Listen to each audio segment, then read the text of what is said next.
Rasulullah SAW bahkan memberitahukan sholat 5 waktu yang kita lakukan itu bisa sia-sia jika kita tidak bisa menjaga ketersinggungan daripada orang-orang yang kita jadikan saudara dekatnya kita. Allahumma salli wa sallim asrafas salati wa taslim ala sayyidina wa nabiyina Muhammadin ra'ufur rahim, amma ba'd.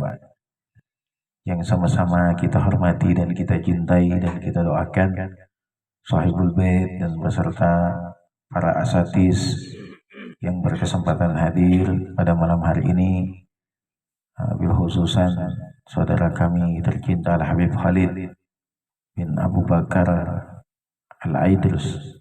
Kita doakan semoga Allah panjangkan umur beliau dan kita semua, Allah berikan anugerah kepada kita semua, wabil khususan Sahibul Bait, berkat duduknya kita di majelis yang membaca maulid dan bersolawat serta memperbanyak salam untuk baginda Rasulullah SAW malam hari ini. Mudah-mudahan menjadi tiket dan menjadi sebab untuk bisa menzarahi Rasulullah SAW dalam keadaan haji maupun umrah dengan rezeki yang luas dan penuh dengan keberkahan. Amin ya rabbal alamin. Bersyukur kita kepada Allah Subhanahu wa taala kalau Allah sudah biarkan, Allah berikan kita kesempatan untuk mulai berbanyak sholawat kepada baginda Rasulullah SAW. Karena yang namanya sholawat ini adalah pembuka segala macam kebaikan. Kalau mulai bersolawat, sebagaimana apa yang disampaikan, apa yang ditulis di dalam kitab Lubabul Hadis, mulainya kita bersolawat 1 kali kepada baginda Rasulullah SAW, Allah akan berikan kita 10 solawat. Nanti ketika suatu saatnya kita di hadapan Allah Subhanahu wa taala, di antara timbangan yang di sana kita mengharapkan manusia di saat itu merasakan kegelisahan, di mana satu manusia dengan manusia yang lainnya tidak bisa saling tolong satu dengan yang lainnya. Bukan karena mereka tidak bisa menolong satu dengan yang lainnya, diri satu pribadi pun tidak bisa menjamin dirinya mendapatkan keselamatan. Bahkan para nabi, sebagaimana apa yang disampaikan para ulama, Rasulullah SAW pun menjelaskan, para nabi terdahulu pun, kita akan datang kepada Nabi Adam, karena kita yakin semua kita ini keturunannya. Kita ini keturunan Nabi nih, keturunan Nabi Adam, satu kakek kita ini. Jadi kita dipersaudarakan, terutama ketika kita sudah membaca 2 kalimat syahadat. Jelas di antara apa yang disampaikan Rasulullah, bahkan di antara haji wada, di antara Rasulullah ketika menyampaikan khutbahnya yang terakhir, di situ beliau sampaikan keharaman terhadap kita menzalimi satu dengan yang lainnya. Artinya apa?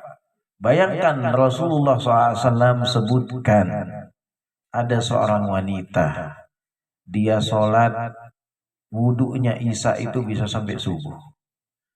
Dia baca Quran, bahkan setiap saat dia sempat dia bacakan Quran. Bahkan dia sedekahnya nomor 1. Bahkan dia menunaikan puasa di bulan Ramadan. Dia sholat 5 waktu, di waktu sholatnya dia tidak pernah tinggalkan. Tapi dia diancam Rasulullah, dikatakan dia celaka. Celakanya itu diulang sampai 3 kali oleh Rasulullah SAW. Hanya gara-gara apa? Hanya gara-gara dia tidak bisa selamatkan tetangganya dari lisannya. Ini Rasulullah yang mengancam kecelakaan. Nah, sejauh ini Rasulullah SAW bahkan memberitahukan sholat 5 waktu yang kita lakukan itu bisa sia-sia jika kita tidak bisa menjaga ketersinggungan daripada orang-orang yang kita jadikan saudara dekatnya kita, tetangga kita, jiran kita. Makanya Islam ini kita tidak akan temukan di agama-agama terdahulu. Rasulullah SAW adalah pribadi yang kita nilai dari manapun kita bisa ambil pelajaran daripadanya. Uswah yang ada di dalam diri Rasulullah SAW itu, Rasulullah di antara pribadi yang sangat agung. Bahkan keagungan yang dimiliki oleh Rasulullah SAW, kita bersolawat kepada baginda Rasulullah SAW. Bukankah Allah telah bersolawat terlebih dahulu kepada Rasulullah SAW? Tapi jangan lalu kemudian kita mengatakan Rasulullah tidak membutuhkan solawatnya kita.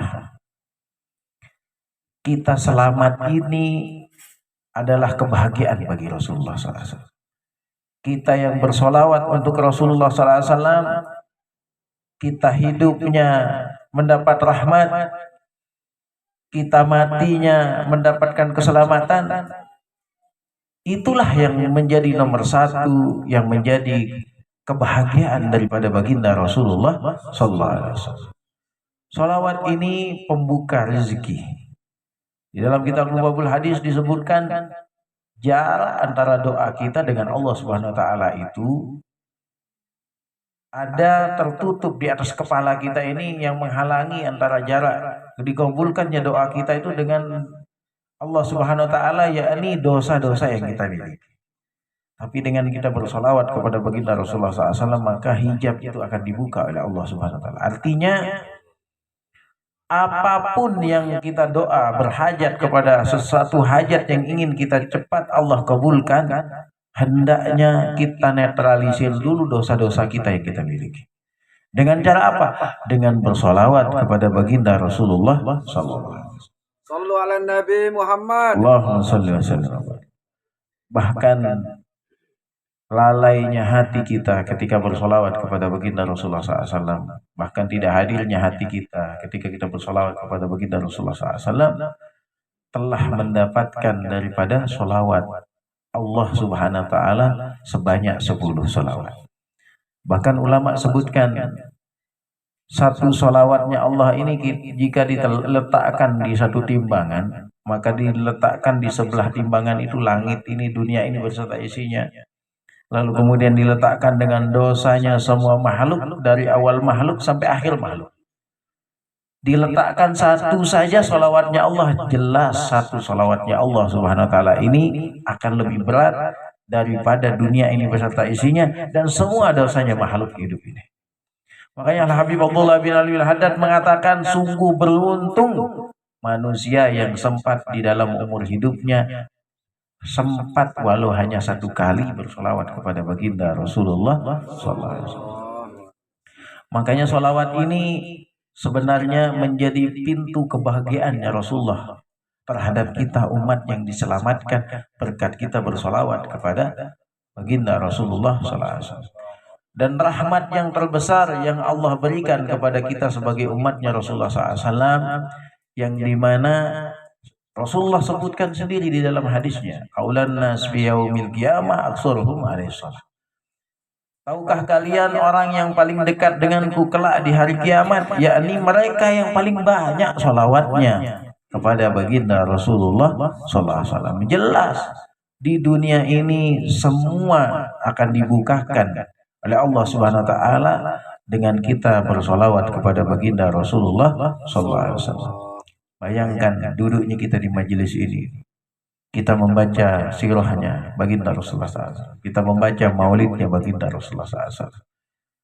Para ulama menjelaskan jika kita membaca maulid di satu tempat, di saat kita mahalul qiyam hadir Rasulullah SAW. Lalu apa yang membuat kita tidak bersemangat? Kita datang di majelis dan berkumpul seperti ini, lalu kemudian apa yang menunda kita? Jika ada majelis yang membaca maulid ini untuk berat hadir. Kita kalau mau ke Madinah, kita sampai ke kota Madinah itu tidak gampang. Banyak yang harus kita korbankan untuk bisa sampai ke kota Madinah. Tapi dengan kita membaca maulid, dengan adanya amaliyah maulid yang kita baca, yang kita diajarkan oleh para ulama, adalah wasilah untuk mengundang Rasulullah datang kepada kita. Pernah ada yang datang di majelisnya Habib Anis bin Alwi Al-Habsyi di Solo. Itu ketika beliau masih hayat, ada orang yang kepengen nguji. Katanya Rasulullah datang kalau orang baca maulid, katanya. Di mana? Mana buktinya? Katanya. Nah, tapi ini kan tidak bisa sembarangan. Yang minta bukti, minta langsung, minta kemuliaan. Ini kemuliaan ini bagi orang-orang yang sudah memang betul-betul menjadi kekasihnya Allah. Jangan lalu kemudian di sini kita mau uji juga. Tidak sembarangan. Akhirnya di saat itu Habib Anis tiba-tiba mendapat petunjuk. Ketika ada orang yang menginginkan bukti Rasulullah hadir di dalam satu majelis maulid, akhirnya beliau mendapatkan isyarah untuk mengambil tepung. Akhirnya semua di saat itu diminta untuk berdiri kembali untuk membaca Mahalul Qiyam. Ketika Mahalul Qiyam ditabur sama Habib Anis tepung di semua tempat orang yang berdiri ketika membaca maulid. Akhirnya diperhatikan. Nah, karena ini isyarahnya seorang ulama, seorang alim, akhirnya betul saja ketika dibacakan maulid di saat Mahalul Qiyam, ternyata ada bercak kaki yang jalan di tengah-tengah mereka. Sallallahu Nabi Muhammad. Hanya sekali lagi, itu kalau dengan restunya Rasulullah. Jadi tidak sembarangan-sembarangan juga setiap maulid tabur tepung. Siapa kita ini? Kita belum istiqomah, hadir majelisnya saja sekali setahun. Nah, kita hadir majelisnya saja saat susah. Waktu banyak hutang saja baru datang di majelis, sudah mulai kaya, mulai jauh dari majelis. Nah, yang waktu jomblo, tapi anak kan ngadapin antum, yang waktu jomblo, ya Allah saat Mahalul Qiyam, ya Allah jodoh, ya Allah jodoh, ya Allah sudah dapat istri, tidak datang lagi di majelis. Makanya mungkin ya sabar saja bagi yang jomblo yang belum dapat jodoh. Bisa jadi mungkin itu kekhawatiran. Kalau dapat jodoh nanti akhirnya tidak datang majelis lagi. Ya, tapi bukan begitu juga. Itu kan orang, bukan di sini. Di sini tidak ada. Di sini tidak ada. Insya Allah. Di sini tidak ada, insya Allah. Tidak ada yang ngaku. Jadi sebenarnya banyak jalan. Pernah Sayyidina Ali bin Abi Thalib duduk sedang di kantor beliau ketika menjadi Amirul Mukminin. Ada seseorang yang datang, seorang sahabat yang datang.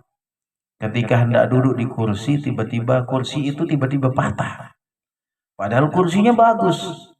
Waktu sebelum diduduki kursi ini kuat juga. Tiba-tiba ketika sahabat ini duduk, tiba-tiba kursi ini ambruk. Akhirnya pecahannya itu mengenai tangan dari sahabat ini. Lalu kemudian dia nanya, wahai Ali, Amirul Mukminin, kenapa tiba-tiba kok bisa seperti ini? Apa jawaban Sayyidina Ali bin Abi Thalib? Bisa jadi ada amalan yang engkau tinggalkan. Karena begitu cepat, terlalu cepat Allah menegur bagi kekasih-kekasihnya. Orang kalau sudah mulai dicintai sama Allah, kadang-kadang kalau sudah mulai datang di majelis, mulai aktif muzakarah, banyak ujiannya. Kalau baru-baru tapi, nah beda kalau sudah 4 tahun, 5 tahun, jangan sebutin 1 tahun. Nanti ada yang baru 2 tahun, kita sudah 2 tahun ikut muzakarah tapi belum kelihatan apa-apanya. Karena tujuannya untuk kelihatan apa-apanya. Nah, makanya kalau sebenarnya rutin diadakan acara yang seperti ini, coba deh. Saya yakin resep kalau mau umroh gratis nih saya bocorin. Kalau mau umroh gratis nih datang ke Madinah itu sampai ke Mekah itu gratis. Coba deh, daripada nabung di bank misalnya, beli aja gorengan sama kopi. Adakan majelis semacam ini setiap minggu di rumah. Nah, kalau sudah 1 tahun, kayaknya sudah saatnya panen. Ya tinggal bagaimana yang hadir-hadir ini saja diajak untuk berangkat umrah, insya Allah bisa gratis dia. Tapi yang namanya istiqomah ini yang sulit. Kenapa? Karena memang maulid ini loh, maulid. Kita undang Nabi Muhammad datang di tempatnya kita. Makanya kalaupun ada majelis semacam ini, mohon maaf. Kalau kurang-kurang yang jadi depan, pasalnya saja tidak mau dihabisi. Makanya subhanallah, kadang-kadang kalau misalnya kayak yang tadi di awal maulid sama di awal mahlul qiyam, mohon maaf. Karena saya juga mungkin terlalu banyak acara. Bisa juga yang namanya badan ini lelah. Cuman subhanallah, ketika sudah turun mahlul qiyam, tadi hampir saya potong dia. Cuman saya ingat Rasulullah itu terlalu cinta kepada kita ini. Terlalu berat perjuangannya. Jadi saya merasa saya ini tidak ada apa-apanya. Sampai akhirnya saya resapi dia setiap kalimat demi kalimatnya maulid ini. Saya baca dia dengan bagaimana memahami maknanya. Akhirnya yang namanya semangat itu dengan sendirinya. Ya Allah, kita nih beruntung punya Rasulullah, punya Nabi yang satu-satunya Nabi bertemu dengan Allah di saat Isra wal Mi'raj. Itu di pasal akhir dibacakan di wata'hu Jibrilu biwahyillahi bigori ya Rabbudur Rahman. Itu di fadamahu salasa summa arsalu ikra wa rabbuka allamal insana. Ya Allah, ini kabar besar untuk kita ini. Tidak ada nabi yang waktu dulu itu Nabi Musa saja kalimullah yang bisa bicara langsung sama Allah. Baru ngelihat cahayanya Allah pingsan dia. Ini Rasulullah SAW langsung berjumpa dengan Allah Subhanahu wa Ta'ala. Kita sebaik-baik umat yang dimana Nabi Musa saja ingin jadi umatnya Nabi Muhammad. Yang bahkan dari hanya orang-orang yang mengikuti apa yang dimiliki oleh Rasulullah berupa ilmu, jadilah ada di tengah-tengah kita para asatis yang alim, menjadi sebab kita duduk dengan mereka sebanding seakan-akan dengan duduk bersama baginda Rasulullah. Karena saking mulianya umat ini. Man sofaha aliman fakana masofani. Selaman kita dengan orang alim seakan-akan bersalaman dengan Nabi Muhammad sallallahu alaihi wasallam. Nabi Musa ini kepengen jadi umatnya Rasulullah ya gara-gara hal ini. Kalaulah Abu Hurairah dari hadisnya baginda Rasulullah SAW di dalam kitab Nubul Hadis disebutkan, sekali selamannya kita dengan orang alim lebih baik daripada ibadah 1000 tahun. Ngiler Nabi Musa ingin jadi umatnya Nabi Muhammad sallallahu alaihi wasallam. Lalu di mana kita tidak semangat datang di majelis yang didatangi Rasulullah sallallahu alaihi wasallam. Makanya saya sendiri betul-betul yakin tidak ada amal yang lain yang saya rasa sedang kita amalkan. Dan kemana-mana kita berkeliling hanya dengan modal maulid dan mengupas isi maulid, isinya tentang akhlaknya Rasulullah yang ada di dalam maulid, bahkan di antara beberapa tambahan-tambahan yang disampaikan para ulama. Coba deh pikirin, coba kita pikirkan.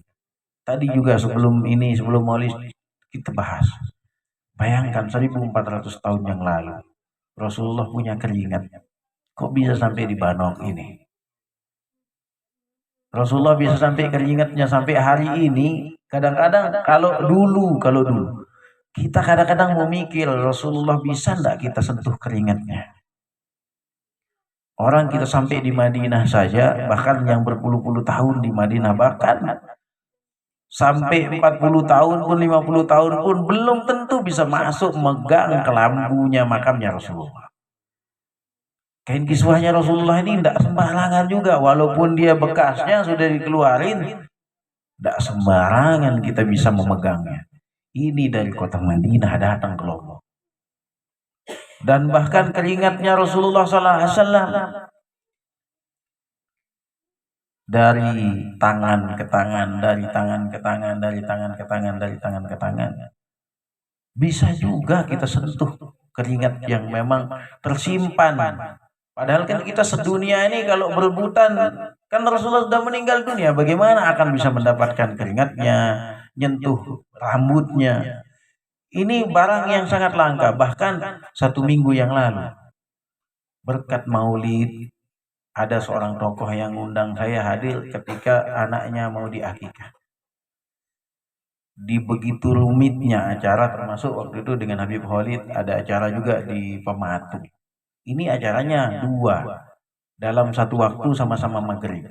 Bagaimana saya bisa hadir dalam 2 tempat itu satu waktunya? Tapi kadarnya Allah, karena ini tuan rumah sangat mengharap sekali saya untuk bisa hadir. Akhirnya saya sempatkan. Berkat hadir di majelis yang dimana dibacakan maulid. Imam Malik ini kapan dia meninggal? Sampai akhirnya kami bisa memegang tasbihnya. Tersembunyi ini tidak dikeluarin, tidak pernah dibocorin juga. Mudah-mudahan nanti kita bisa bawa dia ke majelis.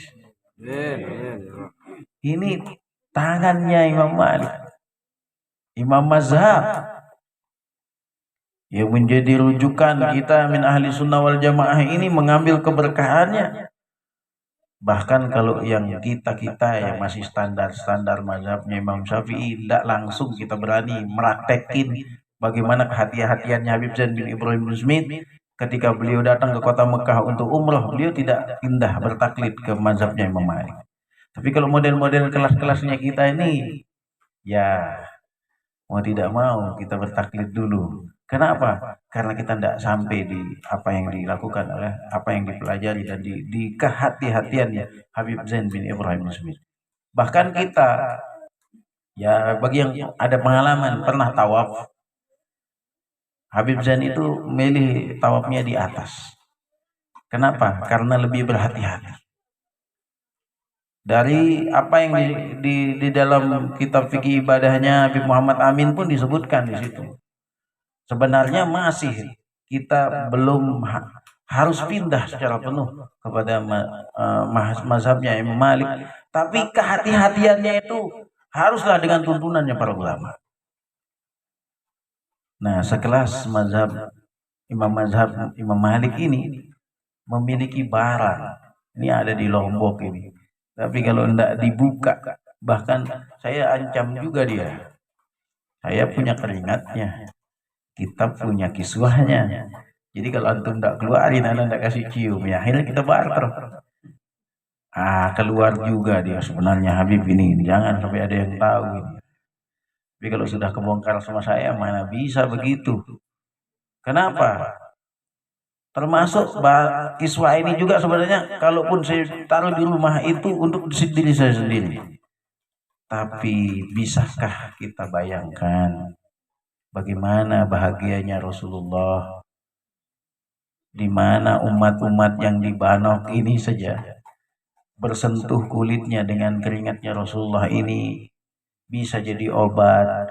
Bahkan para sahabat berebut ngambil keringatnya Rasulullah, diusap, bekas wuduknya Rasulullah diambil, diusap di badan. Agar apa? Itu jalan pintas untuk mendapatkan pembebasan dari api neraka. Coba lihat, ada kisah seorang habaib bernama Habib Ahmad Al-Attas, tinggal di tengah hutan, itu pernah saya ceritakan.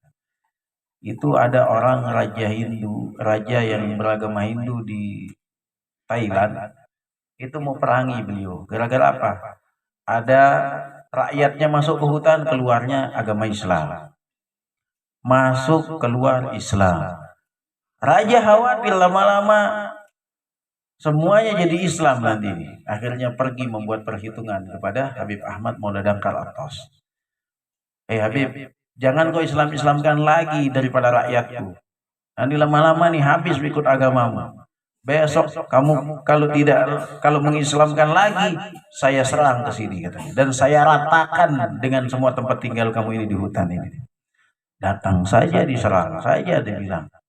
Akhirnya Habib hanya cuman ngomong sama nyamuk saja. Pasukannya itu dari nyamuk. Coba lihat, tentaranya Allah itu hanya burung. Gajah itu hancur. Tentaranya banyak. Mau ngancurin Ka'bah. Dikirimin burung, kecil burung. Tapi diambilinnya ambilnya batu neraka jahanam, tidak main-main. Makanya dalam kisah itu seperti tembakau itu, seperti daun itu yang kalau dijatuhin sama api itu akan tembus dia. Total kayak tembakau itu dimakan dia sama ulat, berlobang dia. Nah, begitu juga Habib menintahkan, wahai para nyamuk, besok kita mau diserang sama tentara gajah. Nah, besok kita berperang dengan mereka. Jangan coba-coba ngumumin di tengah kebun, dikira orang gila nanti. Ini kalau sudah kekasihnya Allah, nyamuk bisa jadi tentaranya. Akhirnya ketika datang Raja Hindu ini nyerang Habib di tengah hutan, Habibnya cuma sendiri, dia bawa tentaranya yang besar-besar, panglima-panglimanya. Akhirnya nyamuk ini datang, ada yang masuk telinga mereka, ada yang masuk telinga gajah mereka, kocar kacir semuanya, ada yang diinjak sama gajahnya, udah banyak yang mati. Akhirnya nyerah, rajanya yang nyerah. Saya mohon maaf Habib, ya sudah kalau begitu kita berteman saja. Kalah sama tentara nyamuk, tentara gajah. Nah, subhanallah, akhirnya besok saya akan tetap menjarahi engkau Habib. Iya, baik-baik saja kita bersahabat, kita berteman saja, kenapa harus musuh-musuhan? Akhirnya ini raja lama-lama akhirnya sangat dekat dengan Habib. Akhirnya bawa makanan, tetap setiap saat makan bersama dengan Habib. Akhirnya di saat itu Habib mulai dangkal dikatakan, Habib, tapi jangan pernah paksa aku ya pindah ke agamamu. Kalaupun kita berteman, oh iya, silahkan. Tidak ada paksaan juga untuk memasuki agama kami. Akhirnya setiap hari dia pulang dia selaman, dicium juga tangannya Habib. Nah, dia tetap raja ini beragama Hindu tapi tetap dicium tangannya. Besok-besok ketika dia mati, kan yang namanya orang Hindu itu pasti dibakar. Akhirnya ketika dibakar jasadnya, cuman tangan sama hidungnya saja yang tidak kebakar. Dibakar, tak bisa. Akhirnya datang ke Habib. Habib, sahabatnya ini, raja ini kok hidungnya sama tangannya tidak bisa dibakar. Kamu ambil neraka jahanam saja, dia tidak bakal kebakar. Katanya. Kenapa? Karena setiap saat aku ingin ketemu dengan Rasulullah, Rasulullah datang kepadaku. Dan aku bersalaman dengannya. Dan tangan yang pernah bersalaman dengan Rasulullah SAW, itu tangan dicium sama rajamu. Maka kamu ambil neraka jahanam saja untuk membakar dia. Lebih baik kamu kubur bagian jasadnya. Kenapa? Karena kalaupun kamu kubur sampai akhir daripada dunia ini, tanah pun tidak akan pernah memakan daripada hidung dan tangan daripada rajamu. Sallallahu Nabi Muhammad. Ini yang membuat Nabi Musa juga kepengen jadi umatnya Rasulullah. Dan kita ini beruntung ini. Entah apa mimpi kita di tahun-tahun yang lalu, tiba-tiba akhirnya keringatnya Rasulullah juga sampai di depannya kita. Nah, terus kemudian apa yang disampaikan Rasulullah, para ulama, orang-orang alim, guru-guru kita ini, ya kita salaman dengan mereka. Tangan mereka itu sudah diibaratkan Rasulullah tangannya daripada Rasulullah SAW. Makanya jangan pernah kita lewatkan. Rugi kita kalau ada guru kita tidak selamani daripada mereka. Kenapa? Karena sekali selaman kita ini juga Rasulullah yang menyampaikan daripada hadisnya. Disampaikan oleh Abu Hurairah, siapa yang selaman kepada orang alim sekali saja, maka itu lebih baik daripada beribadah 1000 tahun. Kalau 5 kali ketemu guru kita sudah 5000 tahun, itu lebih baik. Makanya subhanallah, apa sih susahnya? Cuman kadang-kadang kita memang disitulah kekurangan kita kurang diantaranya bagaimana menghormati para guru-guru kita. Bahkan para alim yang dimana kita kan muzakarah, kadang-kadang kita duduk berkumpul dengan mereka pun kita memandangi mereka, padahal Rasulullah sudah sebutkan, manzara aliman fakana manzarani, siapa yang menzarai orang alim seakan-akan menzarahi aku. Siapa yang duduk dengan mereka, manjalasa aliman fakana manjalasani, duduk dengan mereka seakan-akan duduk denganku, katanya Rasulullah. Lalu kemudian siapa yang selaman, man safa aliman fakana man safani, siapa selaman dengan mereka orang alim maka seakan-akan bersalaman dengan. Sudah banyak bonus yang kita diberikan. tapi kita sendiri menjauhi bonus-bonus yang diberikan oleh Allah dan Rasulullah sallallahu alaihi wasallam. Makanya cara pandang kita itu mempengaruhi daripada apa yang kita dapatkan. Sama dengan semua kita ini hadir sholawatan bareng-bareng, sholawatan, tapi hati kadang-kadang kemana-mana. Kita bersolawat, ada yang bosannya lebih banyak. Duduk majelis ilmu ini gelisah dia. Sebenarnya itu perlu dipertanyakan. Maka kalau ini mumpung ada istri saya di belakang, nah kita curhat aja. Di mana cara yang bisa sebentar kita datangi terus cepat-cepat pulang? Kita ini sedang bicarakan Rasulullah. Karunia terbesar lidah kita ini dibiarkan oleh Allah untuk membicarakan Rasulullah. Kalau saja kita membaca daripada maulidnya baginda Rasulullah SAW, ini manusia, katanya ada guru mulia kami bernama Habib Abdul Salam Hinduan. Beliau mengatakan, kalau saja ada seorang yang sempat hadir majelis maulid lalu kemudian dia baca, makanya sebenarnya kalau bisa di HP atau di apa, di fotokopi itu untuk diperbanyak. Agar apa? Kita juga sempat simak, kita baca dia. Ini beruntungnya orang yang pernah membaca walau satu fasal maulid ini. Besok ketika kita di hadapan Allah diminta untuk membaca amal kita. Malaikat akan membacakan amal kita. Maka di saat itu Rasulullah datang. Sebentar dulu malaikat Allah. Jangan engkau bacakan amalnya. Biarkan aku yang membacakan amalnya, karena waktu dia hidup dia pernah membaca daripada riwayat hidupku. Sallallahu alaihi Nabi Muhammad. Makanya ulama sebutkan zikrus salihin tanzilu minar rahmat. Membicarakan orang saleh saja turun rahmatnya Allah. Ini yang kita bicarakan Rasulullah. Bagaimana orang yang pulang dari majelis maulid ini hampa daripada rahmatnya Allah? Rumah yang dibacakan maulid semacam ini, rumah yang didatangi Rasulullah SAW. Bahkan mereka yang bersolawat, pulang dari tempat mereka bersolawat, dia sudah mendapatkan rahmatnya Allah sampai di rumah. Meski ada yang berubah menjadi lebih baik. Anak-anak kita ini kalau dilazimkan, didatangkan di majelis maulid, coba perhatikan. Mereka itu akan memiliki sedikit demi sedikit cinta kepada Rasulullah SAW. Makanya alhamdulillah kami punya anak. Ini anak-anak ini kalau diancam sama Nabi Muhammad mereka takut. Kenapa? Karena secara sendirinya cinta itu ada di hati mereka. Bahkan subhanallah, ini Sayyid ada di dalam. Ini Sayyid Muhammad ini umur 3 tahun. Dulu umur 3 tahun. Dia pernah. Karena sejak dalam kandungan dia tetap hadir. Bahkan sebelum mengandung pun Zarifah tetap hadir di dalam pembacaan maulid seperti ini. Bahkan bikin jajan untuk kita bermaulid di mana kita mengadakan maulid. Nah akhirnya apa? Yang disebutkan Imam Haddad, keistimewaan daripada siapa yang hadir majelis maulid seperti ini. Yang laki-laki itu nempel cahayanya Rasulullah itu di sulbi mereka. Yang perempuan itu di rahim mereka masuk cahayanya Rasulullah SAW.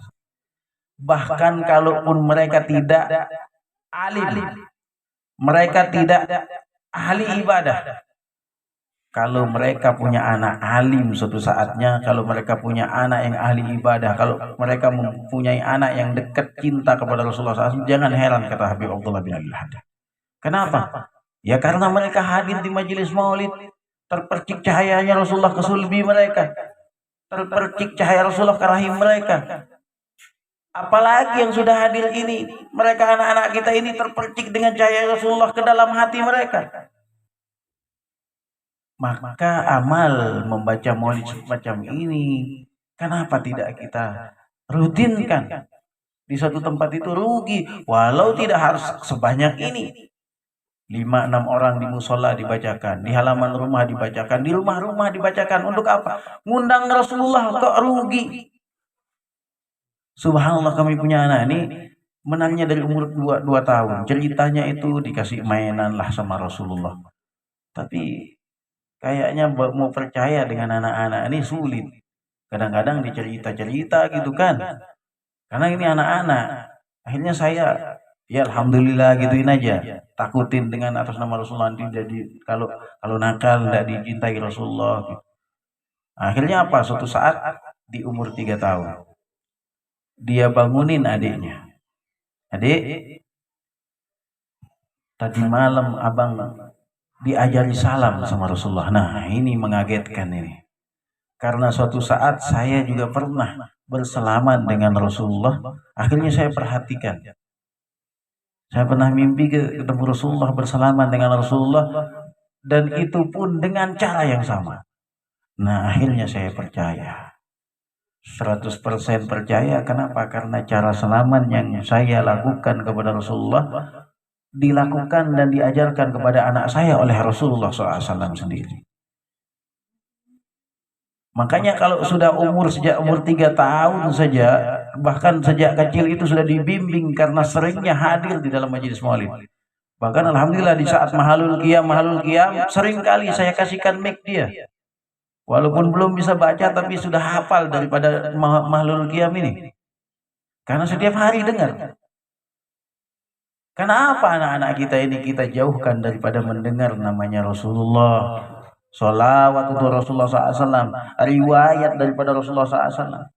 Kita ingin anak kita ini menjadi sebaik-baiknya manusia yang mengikuti Rasulullah. Tapi yang kita setelin di HP bahkan, di TV bahkan, yang setiap hari kita dengar juga tidak ada hubungannya dengan Rasulullah SAW. Sepertinya itu mimpi yang mustahil. Kenapa? Karena memang seharusnya anak-anak kita ini kita tanamkan bagaimana mereka, sebagaimana di zamannya Rasulullah SAW. Rasulullah SAW itu selalu menyampaikan salam kepada anak-anak, selalu memberi hadiah kepada anak-anak kecil, selalu memeluk mereka, selalu merangkum mereka, selalu setiap ada yang masuk di kamarnya Rasulullah, ada yang masuk di rumah Rasulullah, Rasulullah sedang makan, mereka disuapi. Di jalanan, ketika mereka menangis, tidak ada sebaik-baiknya tempat. Bahkan ada kisah anak kecil disuruh majikannya pergi beli sesuatu, kemudian di saat itu dia terjatuh dan tumpah. Ketika dia cari Rasulullah kemana, dia akan temukan Rasulullah. Sampai akhirnya ketemu dengan Rasulullah. Ya Rasulullah, hanya engkau yang bisa menolongku. Tidak ada orang yang bisa aku minta tolong dan bisa menolongku sebagaimana engkau bisa menolongku. Ini ada majikan, aku diperintah untuk pergi beli sesuatu, tapi sesuatu ini rusak. Aku tidak yakin ada orang yang minta itu kecuali engkau ya. Akhirnya apa? Allah padahal niat dari rumah akan membeli gamis.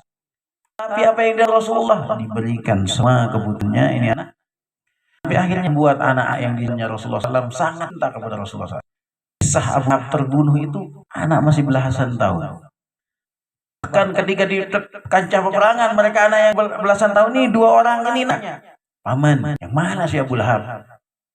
Dia orang paling jahat di ceritanya Rasulullah. Coba kasih tahu kami. Dilihatnya Abu Lahab ini adalah orang yang kekar, badannya kuat. Tapi karena setiap hari bersama Rasulullah, melihat cintanya Rasulullah kepada mereka, itu yang membuat mereka bahkan tidak takut kepada tantangan yang tidak sebanding dengan mereka. Akhirnya itu yang terjadi di antara anak-anak yang bahkan mereka ketika tumbuh, akhirnya mereka lah yang membela daripada agama ini dan Rasulullah SAW. Nah lalu kemudian apa yang akan kita lakukan kepada anak-anak kita sekarang? Maulid ini perlu kita bahas. Tapi kalau pertemuan cuma sekali seperti ini, bagaimana kita akan bahas dia? Ini kita sudah loyo-loyo semua ini. Harus sering. Agar apa? Agar isi maulid ini sendiri kita bicarakan dia secara runut. Agar kita bisa mengambil pelajaran dan agar cinta kita ini timbul secara sendirinya untuk yang kuat, cinta yang kuat dan hubungannya kepada baginda Rasulullah SAW. Kenapa? Karena seperti apa yang disampaikan Nabi Umar, wallahi ma